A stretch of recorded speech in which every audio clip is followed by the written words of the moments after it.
जय जगन्नाथ दर्शक बंधु। आज प्रथम प्रश्न हेउची किए जीव साहाय्य ता कान सफा करे।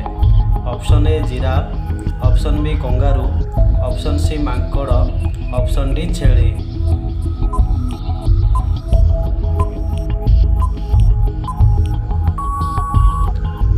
तो फ्रेंड्स यार सठिक उत्तर हेउची ऑप्शन ए जिराफ। जिराफ जहाँकि ता जीव साहाय्य कान सफा करे। तो देखिए आपनकर परवर्ती प्रश्न, क्यों परिबा खाइबा द्वारा रक्त सफा रुए। ऑप्शन ए पणस, ऑप्शन बी कलरा, ऑप्शन सी गाजर, ऑप्शन डी टमाटो।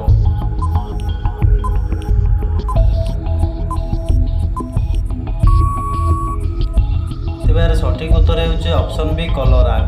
कलरा खाइबा द्वारा रक्त सफा रुए। तो देखिए आपनकर परवर्ती प्रश्न, गुड़ खाइबा द्वारा आम शरीर में कौन बढ़ी थाए। ऑप्शन ए उच्चता, ऑप्शन बी ओजन, ऑप्शन सी रक्त, ऑप्शन डी केश।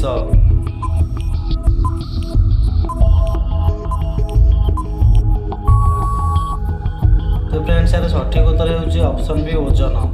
गुड़ खाइबा द्वारा आम शरीर में ओजन बढ़ी थाए। तो देखिए आपनकर परवर्ती प्रश्न, केउं देश में आज पर्यंत केबे भूमिकंप होई नाही। Option A Italy, option B चीन, option C Nepal, option D Australia.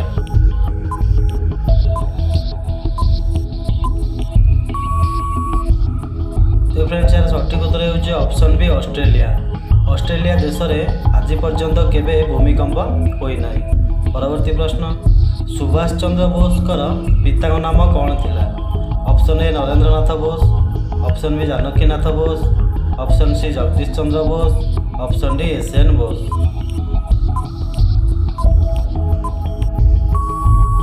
तो फ्रेंड्स यार सठिक उत्तर है ऑप्शन बी जानकीनाथ बोस। सुभाष चंद्र बोसकर पिता नाम जानकीनाथ बोस थिला। तो आसନ୍ତୁ ଯିବା आपनकर परवर्ती प्रश्न को, केउं कंप्यूटर व्यक्तिगत भाव में व्यवहृत हुए। Option A mini computer, option B mainframe computer, option C super computer, option D micro computer.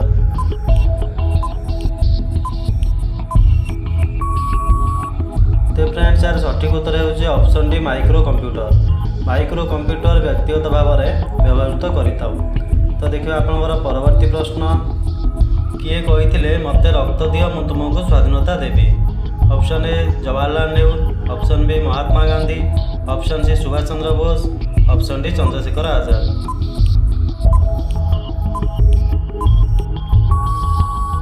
Tej friends यार सठिक उत्तर है ऑप्शन सी सुभाष चंद्र बोस। परवर्ती प्रश्न, केउं जीव 3 वर्ष शुए। ऑप्शन ए हाथी, ऑप्शन बी घोड़ा, ऑप्शन सी बाघ, ऑप्शन डी गेंडा।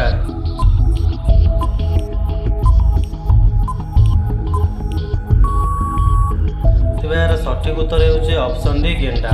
गेंडा जहाँकि 3 वर्ष शोई रुए। तो आपनकर परवर्ती प्रश्न, केउं देश में 5टी सूर्य दृश्यमान हुए। Option A China, option B Japan, option C Sri Lanka, option D रूसिया।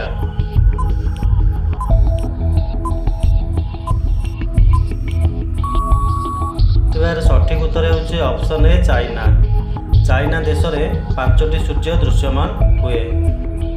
तो देखिए आपनकर परवर्ती प्रश्न, निम्नलिखित मध्यरु केउं नदी को दक्षिण गंगा बोली कहा जाए। Option A Krishna, option B Kaveri, option C Mahanadi, option D Godavari.